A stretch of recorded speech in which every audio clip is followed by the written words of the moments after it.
ที่เราเฮามีพลังเข้มแข็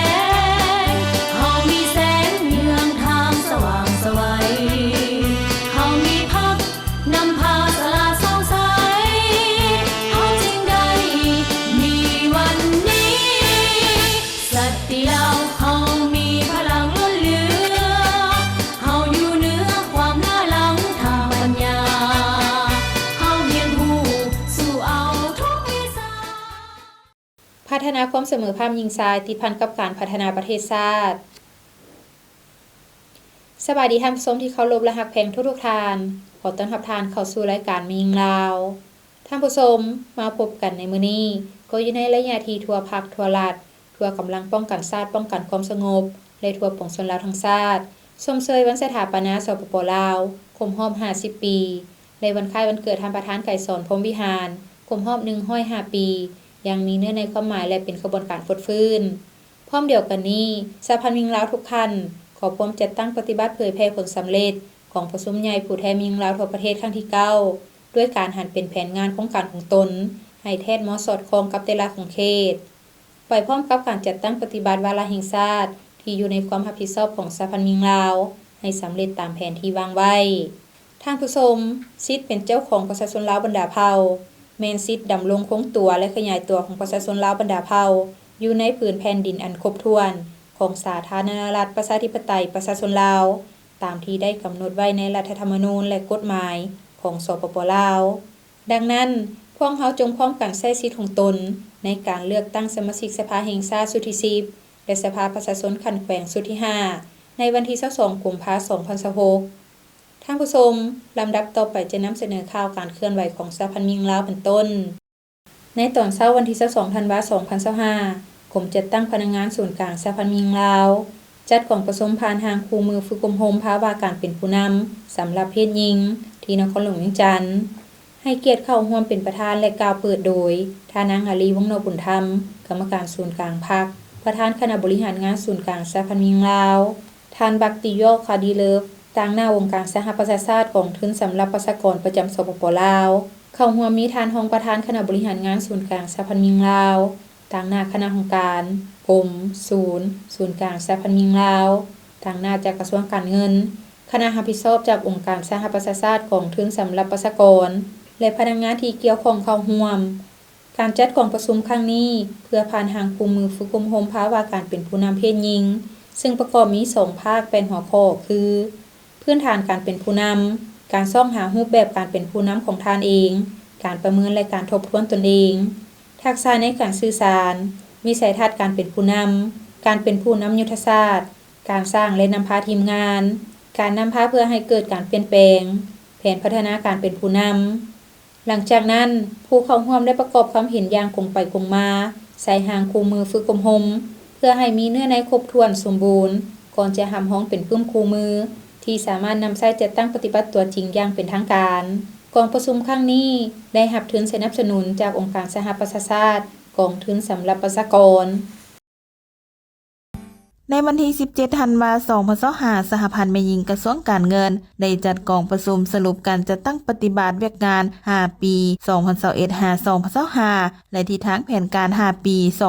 2026-2030 โดยการเข้าร่วมเป็นประธานของสหายนางอาลีวงศ์นบุญธรรมกรรมการศูนย์กลางภาคประธานศูนย์กลางสหพันธ์แม่หญิงลาวสหายนางพรวรรณอุทาวงศ์รองเลขาคณะบริหารงานภาครองรัฐมนตรีกระทรวงการเงินสหายอุบันสุพิดาคณะประจำภาคกระทรวงหัวหน้ากรมจัดตั้งสหายนางบัวเลิงคินดวงสวรรค์กรรมการภาคกระทรวงคณะบริหารงานสหพันธ์แม่หญิงลาวประธานคณะบริหารงานสหพันธ์แม่หญิงลาวกระทรวงการเงินสหายสมจิตขมุงคุณกรรมการภาคกระทรวงเลขาคณะบริหารงานสาวหนุ่มกระทรวงการเงินพร้อมโดยสมาชิกแม่หญิงภายในกระทรวงและแขกที่ถูกเชิญเข้าร่วมในกองประชุมได้รับฟังการผ่านห่างบทรายงานการเมืองห่างแผนพัฒนาแม่หญิงห่างบทสำรวจการนำพารวมของคณะบริหารงานสหพันธ์แม่หญิงกระทรวงการเงินซึ่งแสดงให้เห็นถึงความเอาใจใส่นำพาซี่นำสุ่มจิตสุ่มใจผ่านพาข้อยุ่งยากนานาประการเสื้อสู้ความเป็นแบบอย่างน้ำหน้า เวียกงานในทุกด้านปลูกระดมความหาวหันมีความสามัคคีเป็นปึกแผ่นหำเฮียนเอาคุณสมบัติศีลธรรมปฏิบัติพร้อมเพียงเฮียงหน้ากันเป็นจิตหนึ่งใจเดียวเพื่อผ่านพาทุกอุปสรรคและข้อยุ่งยากในการจะตั้งปฏิบัติเวียกการจนประสบผลสำเร็จอย่างสง่างามพร้อมกันนั้นในกองประชุมยังได้เอกสารการรับรองเอาบทรายงานการเมืองและทิศทางการจะตั้งปฏิบัติเวียกงานในต่อหน้าจากนั้นก็ได้ผ่านข้อตกลงว่าโดยการย่องย่อผลงานการจะตั้งปฏิบัติเวียกงานของคณะบริหารงานสหพันธ์แม่หญิงกระทรวงการเงินและผ่านข้อตกลงรับรองเอาคณะบริหารงานสหพันธ์แม่หญิงกระทรวงการเงินซึ่งเห็นดีบ่งตัวแต่งตั้งเอาประธานรองประธานกรรมการและประธานกฎการองประธานกฎกาจำนวน9สหายดังนี้สหายนางบัวเลิงคินดวงสวรรค์เป็นประธานสหพันธ์แม่หญิงกระทรวงการเงินสหายนางศรีสวรรค์ดีดาราวงศ์เป็นรองประธานทั้งเป็นประธานกฎกาสหายนางสมสวรรค์หลวงพระไซเป็นรองประธานสหายนางสริกาจันทราวงศ์เป็นกรรมการทั้งเป็นรองประธานกฎกาสหายนางนวลละอองธรรมวงศ์เป็นกรรมการสหายนางไผ่คำตุนาโลมเป็นกรรมการ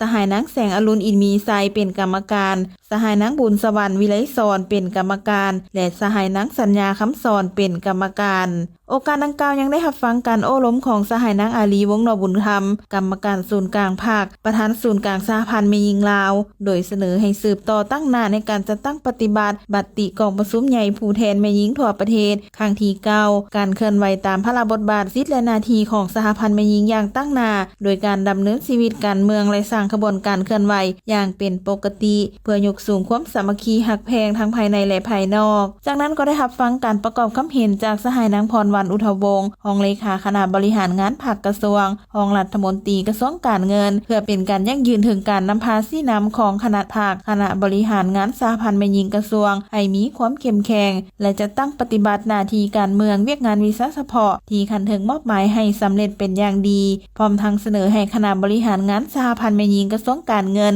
สืบต่อการปฏิบัติคำขวัญยกสูงบทบาทการนำพาของภาคตั้งหน้าเป็นเจ้าตนเองบุกทะลุการคุ้มครองการเงินภาครัฐเป็นทันสมัยอยู่แห่งการพัฒนาเศรษฐกิจสังคมแห่งชาติให้มีความเข้มแข็งสีเขียวและยืนยงกองประชุมปรึกษาหารือเกี่ยวกับการต้านการใช้ความรุนแรงต่อแม่หญิงและความรุนแรงต่อเด็กจัดขึ้นในตอนเช้าวันที่3ธันวาคม2025โดยการเป็นประธานร่วมของธนาอาลีวงศ์นอบุญธรรมประธานคณะบริหารงานส่วนกลางสหพันธ์แม่หญิงลาวรองประธานผู้ประจำการคณะกรรมาธิการแห่งชาติเพื่อความก้าวหน้าของแม่หญิงและแม่และเด็กและทานบิลัสอูแลงเซฟเดรานีผู้ตั้งหน้าองค์การยูนิเซฟประจำสปป.ลาวมีตั้งหน้าจากคณะกรรมาธิการเพื่อความก้าวหน้าของแม่หญิงและแม่และเด็กบรรดากระทรวงองค์การต่างหน้าองค์การกรมของส่วนกลางสหพันธ์แม่หญิงลาวต่างหน้าองค์การจัดตั้งสากลองค์การจัดตั้งทางสังคมและพนักงานที่เกี่ยวข้องเข้าร่วมในวาระของประชุมผู้เข้าร่วมได้รับฟังการนำเสนอการปกป้องเด็กจากการแต่งดองก่อนวัยอันควรจากห้องหัวหน้าองค์การคณะกรรมาธิการแห่งชาติเพื่อความก้าวหน้าของแม่หญิงและแม่และเด็กการนำเสนอร่วมเกี่ยวกับความรุนแรงต่อเด็กจากองค์การยูนิเซฟและองค์การ UNFPA หลังจากนั้นได้แบ่งกลุ่มสนทนาใน6หัวข้อคือกฎหมายและนโยบายการสร้างความเข้มแข็งให้บุคลากรสำหรับเวียกงานการต้านการใช้ความรุนแรงต่อแม่หญิงและต้านการใช้ความรุนแรงต่อเด็กบริการในการช่วยเหลือยุติธรรมและกลไกการส่งต่อบางฮีตของที่เป็นอันตรายต่อเด็กการแต่งดองของเด็กข้อมูลการค้นคว้าหลักฐานและการติดตามและการขูดรีดทางเพศเพื่อการค้าขายเด็กและแม่หญิงซึ่งหัวข้อทั้งหมดนี้ล้วนแต่มีความสำคัญเพื่อหาประกันให้การสร้างแผนดำเนินงาน 2026-2030 ที่กวมเอาเวียกงานการป้องกันและแก้ไขความรุนแรงต่อแม่หญิงและเด็กมีความสอดคล้องกลมเกลียวและบ่ซ้ำซ้อนกันจึงจำเป็นต้องได้มีการปรึกษาหารือและประกอบคำคิดคำเห็นจากภาคส่วนเกี่ยวข้องในการค้นคว้าปรึกษาหารือเพื่อซอกให้เห็นปัญหาที่คล้ายคือกันของความรุนแรงต่อแม่หญิงและความรุนแรงต่อเด็กรวมทั้งวิธีการในการป้องกันและแก้ไขความเป็นเอกภาพร่วมกันและเพื่อเฮ็ดให้การจัดตั้งปฏิบัติเวียกงานสิทธิเด็กเวียกงานส่งเสริมความเสมอภาคหญิงชายและความรับผิดชอบของแม่หญิงในการเข้าร่วมและการมีส่วนร่วมในเวียกงานสันติภาพและความมั่นคงที่ยืนยงในขอบเขตทั่วประเทศและภาคพื้นได้ปกป้องและส่งเสริมสิทธิเด็กในทุกแขนงการและทุกภาคส่วนต่างๆในสังคมวันที่19ธันวาคม2025คณะกรรมาธิการแห่งชาติเพื่อความก้าวหน้าแม่หญิงแม่และเด็ก ศูนย์กลางสหพันธ์หญิงลาวได้จัดกองประชุมปรึกษาหารือร่างแผนดำเนินงานแห่งชาติเพื่อความเสมอภาคหญิงชาย5 ปีครั้งที่ 5 2026-2030ร่างแผนดำเนินงานแห่งชาติเพื่อป้องกันและลดล้างความรุนแรงต่อแม่หญิง5 ปีครั้งที่ 3 2026-2030ร่วมกับแขนงเศรษฐกิจและยุติธรรมโดยให้เกียรติเป็นประธานของท่านนางพันจินดาเล็งสวัสดิ์รองประธานคณะบริหารงานศูนย์กลางสหพันธ์หญิงลาวรองประธานคณะกรรมการแห่งชาติเพื่อความก้าวหน้าแม่หญิงแม่และเด็กมีบรรดาคณะกรรมการเพื่อความก้าวหน้าของแม่หญิงแม่และเด็กกระทรวงองค์การที่เกี่ยวข้องและพนักงานของการคณะกรรมการแห่งชาติเพื่อความก้าวหน้าของแม่หญิงแม่และเด็กเข้าร่วมทั้งหมด50 ท่านหญิง35 ท่านการจัดกองประชุมครั้งนี้เพื่อค้นคว้าปรึกษาหารือร่วมกันเกี่ยวกับเนื้อในของ2ร่างแผนดำเนินงานแห่งชาติโดยเฉพาะบรรดาตัวซีบอกแผนงานและแผนเวียกจุดสุ่มของแผนดำเนินงานที่ติดพันกับขงเขตเวียกงานวีซ่าเฉพาะของตนให้แทนเหมาะกับสภาพตัวจริงสามารถนำไปผันขยายเป็นแผนเฉพาะของแผนงการภายหลังที่ได้รับร้องจากกองประชุมรัฐบาลและประกาศใช้อย่างเป็นทางการพร้อมนี้ผู้เข้าร่วมยังได้ร่วมกันค้นคว้าปรึกษาหารือเพื่อกำหนดบรรดาขั้นหมายและเวียกจุดสุ่มของแผนดำเนินงานแห่งชาติเพื่อความเสมอภาคหญิงชาย5 ปีครั้งที่ 5 2026-2030 และแผนดำเนินงานแห่งชาติเพื่อป้องกันและลดล้างความรุนแรงต่อแม่หญิง5 ปีครั้งที่ 3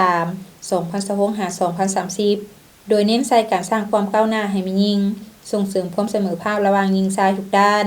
ต้านทุจริตการจำแนกตัวแม่หญิง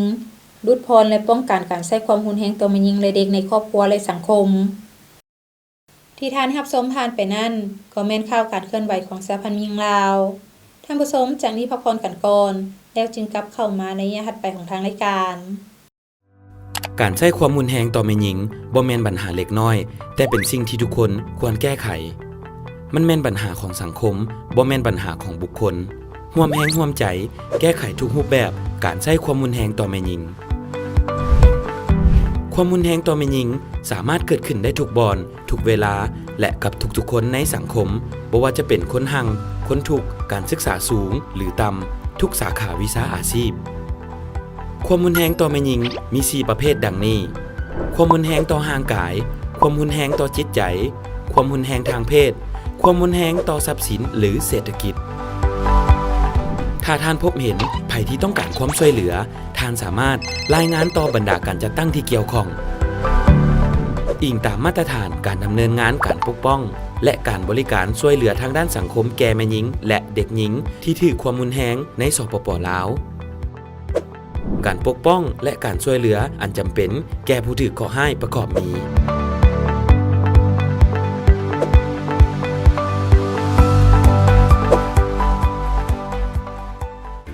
ท่านสามารถโทรหาเบอร์โทรให้คำปรึกษาของสหพันธ์แม่หญิงลาว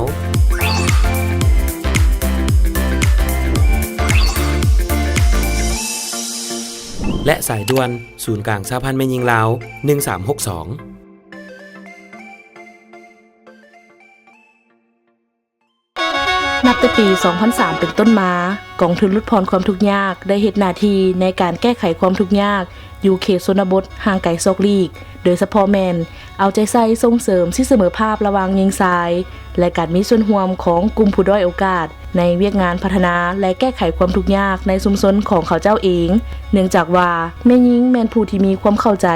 สภาพชีวิตการเป็นอยู่ในครอบครัวก็คือชุมชนหลายกว่าผู้ชายเพราะว่าแม่หญิงเป็นผู้แบกหาบภาระครอบครัวในแต่ละวันว่ารวมแล้วแม่หญิงเป็นผู้เบิ่งแยงและเอาใจใส่ชีวิตการเป็นอยู่ของสมาชิกในครอบครัวเกือบทั้งหมดก็เพื่อให้สมาชิกในครอบครัวกินอิ่มนุ่งอุ่นและมีความสุขย้อนแนวนี้ทรยจึงสุกยู่และสร้างโอกาสให้แม่หญิงได้เข้าร่วมในทุกกระบวนการของเวียกงานพัฒนาชุมชนและแก้ไขความทุกข์ยากภายในบ้านของเขาเจ้าให้หลายกว่าเมื่อก่อนโดยเริ่มจากการวางแผนการนำเสนอความต้องการการดำเนินการจัดตั้งปฏิบัติและการคุ้มครองน้ำไส้นั่นเองสนับสนุนโดยกองทุนลดพรความทุกข์ยากกลับเข้าสู่รายการแม่หญิงลาวท่านผู้ชมสำหรับระยะนี้ทางรายการขอนำเสนอการสร้างเศรษฐกิจครอบครัวแต่ว่าจะแม่นการผลิตหยังหรืออยู่ไสนั้นเชิญท่านรับชมได้จากทางทีมงานศูนย์หัตถกรรมตำแพนบ้านพลหมีหรือที่ฮู้กันในนามห้านหัตถกรรมปลาคำแสน ตั้งอยู่บ้านพลหมีเมืองเวียงคำแขวงเวียงจันทน์เป็นอีกสถานที่สืบสานสีไม้ลายมือที่ปราณีตและงดงามของแม่หญิงลาวบริหารโดยท่านนางสมเพชโคตรศรีเมืองเป็นผู้สืบทอดหุ้นที่2จากผู้เป็นแม่คือท่านนางคำแสนโคตรศรีเมืองที่เป็นผู้ริเริ่มธุรกิจดังกล่าวจากการเฮ็ดไส้เองในครอบครัวจนกลายเป็นธุรกิจที่เติบใหญ่ในปัจจุบันเริ่มที่เฮ็ดมานี่ก็แม่นเริ่มต้นแล้วแม่นป้าคำแสนเนาะผู้เป็นแม่เพิ่นก็เฮ็ดมาแต่ยังน้อยพุ่นแหละเฮ็ดมาแล้วก็ตำหูกให้เอื้อยให้น้องนุ่งเนาะต่อมาแล้วก็จึงมาแต่งงานแล้วก็ตำหูกเลี้ยงลูกจนว่าลูกได้เรียนจบมหาวิทยาลัยเนาะจากนั้นก็ถืออาชีพตำหูกนั่นแหละมาเรื่อยๆแล้วจนมาฮอดปี1996เนาะแล้วก็เลยข้าพเจ้านี่กับแม่ก็เลยมีแนวคิดว่าลองเฮ็ดขายเบิ่งหั่นนะรู้สึกว่ามันก็มีคนสนใจหลายหั่นนะก็เลยลองเฮ็ดขายเบื้องต้นเพิ่นก็มีทุน 350,000 กีบมีเครือฮูกเครือนึงฟืมดังนึงกี่ดังนึงเนาะแล้วหลังจากเฮ็ดไปก็รู้สึกว่าลูกค้าสนใจหลายก็จริงมาคิดว่ามายึดถืออาชีพหัตถกรรมนี่เป็นหลักเนาะโดยที่เฮาก็มีเป้าหมายอยู่3อย่างคืออันที่1ก็แม่นแบบว่าสร้างผลิตภัณฑ์หัตถกรรมให้กลายเป็นสินค้าอันที่2ก็คือสร้างเวียกเฮ็ดงานทำให้น้องแม่หญิงซึ่งว่างจากฤดูการผลิตนะแล้วให้เขาเจ้ามีอาชีพเสริมและให้มีรายรับเข้าสู่ครอบครัวอันที่4ก็เป็นการส่งเสริมและอนุรักษ์สีไม้ลายมือของน้องแม่หญิงแล้วก็แบบลักษณะให้แบบติดพันกับรักษาอาชีพดังเดิมเนาะและภูมิปัญญาท้องถิ่นให้ติดพันกับวิถีชีวิตแบบสมสนนะผ่านระยะเวลามาหลายปีศูนย์หัตถกรรมตำแพนได้มีผลิตภัณฑ์หลากหลายขึ้นเป็นต้นผ้าสิ้นมัดมีไหมและฝ้ายแผ่นแพรตัดเสื้อผ้าพันคอแพรโซฟาแพรปูโต๊ะแพรห้องจานจอกเครื่องฝากของต้นเครื่องจักสานกระเป๋าประยุกต์เครื่องประดับและผลิตภัณฑ์อื่นๆมีลูกค้าทางภายในและต่างประเทศเข้ามาเยี่ยมชมและอุดหนุนเป็นจำนวนหลวงหลายหลังจากมีผลตอบรับเนาะฮอดปี2004พวกเขาก็คือขึ้นทะเบียนเป็นทางการเนาะกับห้องการค้าแข่งเวียงจันทน์เนาะก็หลังจากนั้นพวกเขาก็ได้รับการสนับสนุนได้ให้ทิศนำจากอำนาจการปกครองโดยเฉพาะก็แม่นทางเมืองทางแข่งเนาะแล้วก็ทางกระทรวงอุตสาหกรรมการค้าแล้วก็มีทางมิหญิงแล้วก็มีทางท่องเที่ยวเข้ามาสนับสนุนเรื่องวิชาการเรื่องให้ฝึกห่มหลายๆด้านการตลาดเรื่องการผลิตภัณฑ์นะจุดที่เป็นเอกลักษณ์ก็คือพวกเราเป้าหมายของเราก็คือก่อนเฮาสิเฮ็ดเนาะเฮาก็มีเป้าหมายว่าเฮาจะเอาลูกค้าประเภทใดเนาะเฮาก็คือยึดถือการตำหูกเนาะสินค้าของเฮาตำหูกก็คือเป็นสิ้นเนาะเบื้องต้นนี่จะไม่เฮ็ดสิ้นให้น้องแม่หญิงเป้าหมายลูกค้าก็คือพวกพนักงานนักเรียนแล้วก็มีแม่บ้านแล้วก็มีนักท่องเที่ยวมาแวะซื้อเนาะจากนั้นเราก็ขยายออกมาเป็นผ้าตัดเสื้อแล้วก็มีพวกจักสานเข้ามานำแล้วก็มีผลิตภัณฑ์ของต้นของฝากและปัจจุบันนี้เราก็ช่วยส่งเสริมพวกกลุ่มอุดมนำกันคือพวกเฮ็ดกระตาคงควรให้พวกเพื่อให้ผลิตภัณฑ์ผลิตมีแผ่นแพ้มีจักสานแล้วก็มีพวกปรุงแต่งอาหารให้มาได้ขายไปนำกันนะเพราะว่าเวลาแขกเพิ่นซื้อไปต้นแขกกระตานึงมันจะช่วยได้หลายกลุ่มนะก็เลยเฮาช่วงนี้เฮาขยายไปเรื่องโตของต้นของฝากนี่อีกเนาะปัจจุบันศูนย์หัตถกรรมตำแพนบ้านพลหมีหรือห้านหัตถกรรมป้าคำแสนแม้ได้รับความนิยมจากสังคมหลายพอสมควรซึ่งแสดงออกจากการที่ได้รับการยกย่องโลรางวัลจากภาคส่วนต่างๆในระยะผ่านมาเช่นเหรียญไซแห่งงานชั้น3ขัดรางวัลจากสมาคมหัตถกรรมปี2017ขัดรางวัลผลิตภัณฑ์ดีเด่นจากรัฐมนตรีกระทรวงอุตสาหกรรมการค้าปี2019ขัดรางวัลผลิตภัณฑ์ดีเด่นจากองค์การเจโทใบย่องยอใบสมเสยคันเมืองคันแขวงคันกระทรวงและอีกหลากหลายรางวัลแต่ถึงอย่างใดก็ตามทางศูนย์หัตถกรรมก็ยังประสบปัญหาขาดแคลนแรงงานเนื่องจากได้รับผลกระทบจากสภาพเศรษฐกิจสภาพการแพร่ระบาดของพยาธิโควิด -19 ขาดแรงงานที่มีประสบการณ์และฝีมือปราณีต ข้อสะดวกก็คือนึ่งมาเฮาใช้ภูมิปัญญาท้องถิ่นเนาะอันท่าแหงของเฮาอันที่2ก็เป็นวัตถุในท้องถิ่นอันที่3ก็คือเฮามีร้านค้าอยู่ในกับที่เนาะแล้วเฮาก็มีส่งออกทางต่างแข่งแล้วก็ต่างประเทศก็มีนะข้อสะดวกเนาะบัดนี้ข้อยุ่งยากคือปัจจุบันหลังจากโควิดเข้ามามันได้เห็นให้มีการเปลี่ยนแปลงหลายอย่างเนาะเฮาให้คนไปตำหุกอยู่บ้านแล้วก็เฮาเอาเวียงให้เขาเจ้าแล้วต่อมาก็มีการเรื่องผลิตกสิกรรมให้หลายขึ้นเนาะหลังจากผลิตกสิกรรมหลายขึ้นแล้วเดี๋ยวนี้แรงงานเพิ่นเป็นกลุ่มเดียวเนาะบัดนี้หลังจากเฮามีออเดอร์พวกผ้าไหมแม่นหยังที่เข้ามาหลายบัดนี้เฮาขาดแคลนแรงงานข้อยุ่งยากของพวกเฮาคือช่วงนี้ค่าแรงงานนั้นพวกเรื่องการเกษตรหันแล้วมันมีต่างประเทศมาลงทุนหลายเนาะแล้วเขาเจ้าจะให้ค่าแรงงานหลายแล้วต่อมาแล้วแรงงานเฮากลุ่มนึงก็ไปเฮ็ดเวียกต่างประเทศก็เลยเฮาช่วงนี้เฮาขาดแคลนแรงงานแล้วก็ผู้สืบทอดเพราะว่าแต่เก่ามันมีแต่รุ่นแม่รุ่นหยังขึ้นไปเนาะที่เฮ็ดหัตถกรรมแต่ละคนก็สามารถส่งลูกเรียนจนจบแล้วบัดนี้ก็เริ่มเฒ่าละแล้วแต่ว่าผู้ที่สืบทอดยังบ่มีหันน่ะเพิ่นก็คิดว่าเวียกหัตถกรรมเป็นเวียกที่แบบว่า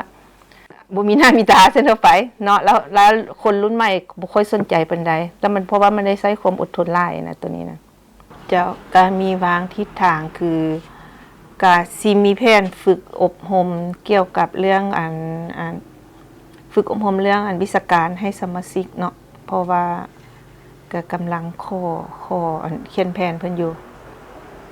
นะเจ้ามันมีฝึกตัดเย็บฝึกมัดหมี่บ่แล้วก็ฝึกพวกการแพ็คเกจจิ้งแล้วก็เรื่องออนไลน์เนาะอันสุดท้ายนี่เนาะก็ฝากหาน้องมิหญิงแล้วก็วัยรุ่นที่กำลังซอกเวียกเฮ็ดนะถ้าเฮามีเวลานะใช้เวลาให้มีประโยชน์นะเกี่ยวกับเรื่องเวียกหัตถกรรมของเฮาเนาะเพราะว่าซุมื้อนี้เวียกหัตถกรรมมันก็เริ่มน้อยลงแต่ว่าต่างประเทศเขาเจ้าจะมาสนใจเรื่องให้โอกาสและให้ความสำคัญของเวียกงานหัตถกรรมนี้หลายแล้วก็มีโอกาสได้ไปทดทอนบทเรียนอีกแล้วก็มีโอกาสได้ไปสอนอยู่ต่างประเทศได้อีกคันถ้าเฮายึดอาชีพเป็นหลักนะอยากให้หันว่าเอาอาชีพนี้เป็นหลักบ่อยากให้หันว่าเป็นอาชีพเสริมผ่านมานี่เฮาเอาแต่ว่าเป็นอาชีพเสริมแล้วเวลาว่างแล้วจึงเฮ็ดแล้วฉะนั้นมันก็บ่ทันกับความต้องการของลูกค้าเจ้าคันถ้าท่านใดสนใจอยากเรียนรู้เรื่องเกี่ยวกับการตำหูกบ่เรื่องหยิบกระเป๋าบ่หรือว่าเรื่องจักสานนะพวกเฮาก็สามารถฝึกอบรมให้ได้เนาะเพราะว่าศูนย์พวกเฮาก็มีครูพร้อมแล้วก็มีสถานที่พร้อมฝึกให้เนาะติดต่อมาทางใดพวกWhatsApp กับเบอร์55403594เนาะหรือ Facebook กับหัตถกรรมป้าคำแสนหรือว่าคำแสนผ้าไหมเนาะสถานที่นี้ก็ตั้งอยู่บ้านพุนมีเมืองเวียงคำแข้งเวียงจันทน์เนาะเส้นทางก็เส้นทางพุนมีหาทราชเนาะตัวนี้นะแรงบันดาลใจจากแม่คำแสนเป็นผู้หญิงคนหนึ่งที่บ่มีโอกาสได้เรียนหนังสือคือคนอื่นต้นทุนของชีวิตก็มีเพียง1สมอง2มือ2กระสวยส่งลูกเรียนจนจบปริญญาได้เป็นสิ่งที่สุขดันในการดำเนินธุรกิจนี้ให้เติบใหญ่ขยายตัวมีคุณภาพเป็นที่นิยมจากลูกค้าทางภายในและต่างประเทศที่สำคัญมันเป็นบอนอนุรักษ์รักษาสีไม้ลายมือของไอ้น้องแม่หญิงลาวให้คงอยู่สืบทอดตลอดไปที่ท่านรับชมผ่านไปนั้นก็แม่นการสร้างเศรษฐกิจครอบครัวซึ่งก็แม่นกิจกรรมหนึ่งที่สามารถเฮ็ดให้ครอบครัวมีอยู่มีกินหลุดพ้นออกจากความทุกข์ยากได้เทื่อละก้าวท่านผู้ชมจากนี้พักผ่อนกันอีกครั้งหนึ่งแล้วจึงกลับเข้ามารายการสุดท้ายของทางรายการ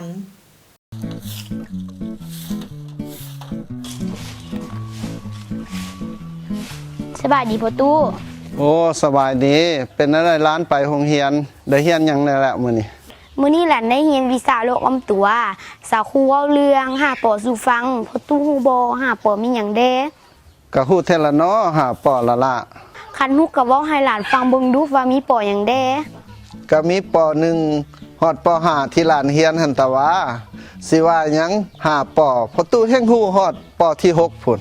ปอหยังอีกปอที่6หั่นปอที่6ปอแม่ตู้จมปกมื้อเช้าหั่นเด้พ่อตู้เอ๋ยมันบ่แม่นที่พ่อตู้เอามาหั่นนะสาวครูว่า5ปอมีปอที่1แม่นปอปิดฝาภาชนะ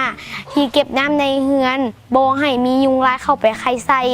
ปอที่2แม่นปอเปลี่ยนน้ำและ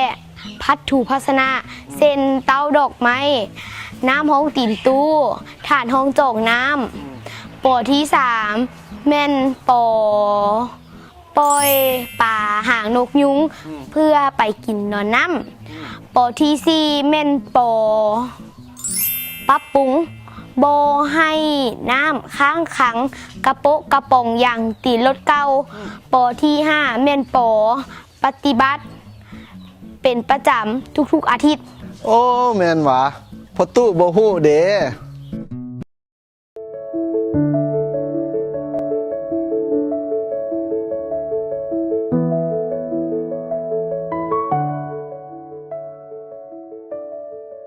โอ้ยเลิกเวลาอันน้อยไปดื่มต่อบ่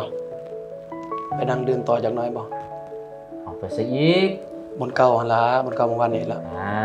มีผู้สาวเห็นบ่เพื่อจะไป บ่พอดียังบ่อยากกลับนะเพราะว่าเมื่อวานนี้ไปกินเมาแล้วแบบกลับเมืองเฮือนเรามีปากเสียงกับลูกกับเมียหน่อยนึงก็เลยว่า อ่ะ ได้ลงไปซุกเพิ่นล้มเพิ่นก็เจ็บหน่อยนึงแหละก็เลยแบบยังบ่อยากกลับรู้สึกผิดนะยังบ่อยากกลับนะ โอ้บ่อยากกลับเฮือนแล้วอยากไปดื่มต่อเพื่อให้มันลืมหั่นหว่าโอ้บ่เฮ็ดได้น้องเอ้ยแนวนั้นบ่เฮ็ดได้อยากแนะนำน้องแนวนี้ การใช้ความรุนแรงกับครอบครัวกับลูกกับเมียน่ะมันผิดกฎหมายเด้น้องเอ้ยแนะนำน้องนี่นะแต่นี่ต่อไปบ่อยากให้เฮ็ดได้บ่จังซี่น่ะแล้วให้น้องมันกลับเมื่อก่อนสาว่าน่ะเรื่องดื่มมันให้หยุดซะก่อนบ่ฟ้าวกลับไปทำความเข้าใจไปปรับความเข้าใจไปขอโทษกับลูกกับเมียที่ว่าได้เฮ็ดไปแล้วนะกลับไปแล้วไปเว้ากับเราแต่นี่ต่อไปข่อยจะบ่เฮ็ดให้เจ้าเป็นอันนี้อีกเพื่อให้ครอบครัวเฮามีความสุขเจริญรุ่งเรืองให้เป็นครอบครัวที่อบอุ่นคือว่านำพาครอบครัวกับลูกกับเมียนี่ไปในทางที่ดีแต่ว่าบ่ให้เฮ็ดนะได้บ่อ้ายเว้านี่ได้บ่หยุดก่อนมื้อนี้บ่ดื่ม เดี๋ยวขอบใจได้นะซั่นเนาะก็เลิกเวลาสิกลับเฮือนแล้วซั่นนะ กลับไปซะน้องกลับไปซะ เด้อโอเคขอบใจนายเด้อ โอ้เอากลับ กลับ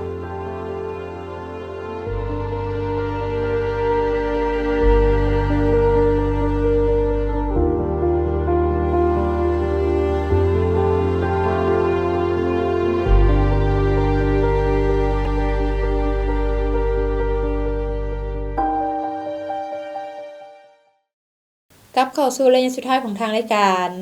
ท่านผู้ชมสำหรับระยะสุดท้ายนี้ถ้าหากท่านผู้ชมท่านใดอยากมีความคิดความเห็นหรือข้อตำหนิที่ชมรายการท่านก็สามารถโทรศัพท์เข้ามาได้ตามเบอร์ที่ขึ้นอยู่ในหน้าจอขณะนี้และนอกจากนี้ท่านผู้ชมยังสามารถเบิ่งรายการมียิงลาวขึ้นหลังได้ทาง YouTube โดยพิมพ์คำว่ารายการมียิงลาวหรือว่าจะเข้าไปที่เว็บไซต์ก็ได้เช่นเดียวกัน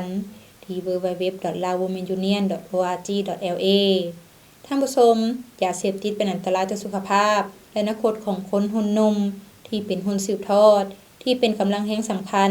ในการปกป้องรักษาและสร้างสรรค์พัฒนาประเทศชาติดังนั้นพวกเราทุกคนจงร่วมแรงร่วมใจกันต้านและสกัดกั้นปัญหายาเสพติดให้หมดไปจากสังคมลาวท่านผู้ชมมาฮอดนี้เวลาทางรายการของหมดลงแล้วผู้ดำเนินรายการพร้อมด้วยทีมงานรายการมียิงลาวขอลาท่านผู้ชมไปก่อนพบกันใหม่ในมื้อหน้าสำหรับมื้อนี้ขอขอบใจสบายดีสัตว์ที่เราเฮามีพลังเข้ม